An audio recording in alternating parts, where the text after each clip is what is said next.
Bweyabadde essanyu jjerere olunaku olw'eggulo twakusuubiza okubeera nga te aba Clarity Source 256 tukutuusako information ebeera etambudde ku ba celebrities b'omukulu cephcho twakugambye ajja kubeera ng'ateebwa era njagala okugamba nti information yonna tugicollectinze ne tugigatheringa eŋŋombo yakomyewo ku table anti omukulu yafulumye era ekigambo kati ekikozesebwa ekiriko kati kiri nti tiktokers let's gather, youtubers let's gather. Nga olaba vidiyo eyo munnanga omukulu yasobodde ate okubeera nga afuluma wabweru essanyu lyabadde lingi nnyo nnyini ddala abantu babadde bamulindiridde era buli abadde amulabyeko ng'amugambye eŋŋombo gyogere ng'abagamba nti tiktokers gather nga nze mbagamba nti Clarity Sources you gather bamikwano naye newankubadde nga wabaddewo olutalo munnange wabaddewo olutalo ng'omukulu ono ateereddwa oyinza okwebuuza olutalo lwaki omukulu bwe yamaze okuteebwa bakyala be ababiri Yvonne n'omulala ne batandika oluwanagana nga buli omu agamba munne gwe nja kukuba nze omusajja leka mutwale wange leka mutwale wange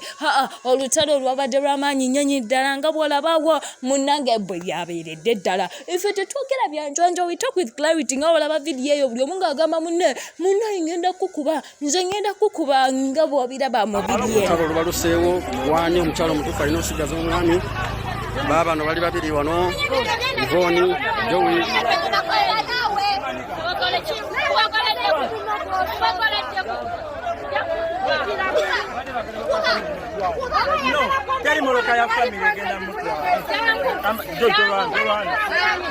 abakazi baagala kulwana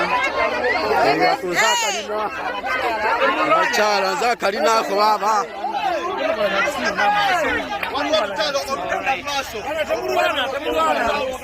abakyala ba cephcho bagezako okulwana ani asigaza omwami bagezako kubanga balwana era lwe lutalo lwawulidde bwe bityo bwe byabadde era omukulu bwe yafulumye bannange essanyu lyabadde lingi nnyo nyene ddala yagenza maaso n'okubeera nga te yeebaza buli muntu ba tiktokers abagezaako mwegayirirako omukyala Fufiga obusungu bwe yaliko buli omu mu ngeri ye gye yagezaako okubeera nga te amusabira ave mu mbeera eno ye komera teryagalizika muntu embeera tebeera nnungi nga bw'olaba yeeyanziza buli muntu mu biti bye n'agamba tajja mmenya manya naye nga mumativu nnyo kubanga kati ali wabwe all in all, I cannot get tired of saying thank you.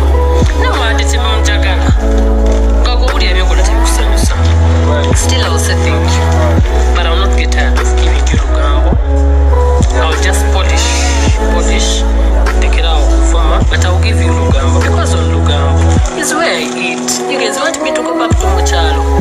You want me to go back to Mochalo and I start digging? I have to give you Lugambo, but not abusing. No. All I believe is one thing: for as long as you believe in God, everything is okay. Remember, I'm going to be live at night on my TikTok. That is DR.cepcho 1. That is my official TikTok page. Kindly go there. Somebody saying never forget Yvonne. Yeah, I appreciate her, Bambi. By the way, she has done a lot. She has done a lot. Joey, thank you very much. I appreciate you. Yvonne, thank you very much. I appreciate you. But if I start mentioning names, it would be kind unfair. It would be unfair. Otherwise, all in all, bagaranyo on my heart. President Museveni, oh yeah. Timo Muhozi, oh yeah. TikTokers, oh yeah. Whoever is on this page, thank you very much for your love. Ali.